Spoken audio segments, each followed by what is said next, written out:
There are a few steps that we need to go through when we configure EIGRP. First of all, we need to define the routing process. And when we define the routing process, the AS number, or autonomous system number, has to match within our entire routing domain. If it doesn't match, then we're not going to exchange routes, and we're not going to neighbor up. We need to define the networks that are going to participate in EIGRP.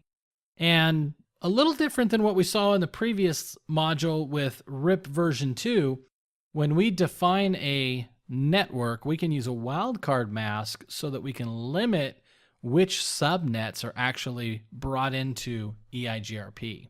We can also define the interface bandwidth. We can define which interfaces are passive. Passive interfaces will not form a neighbor relationship.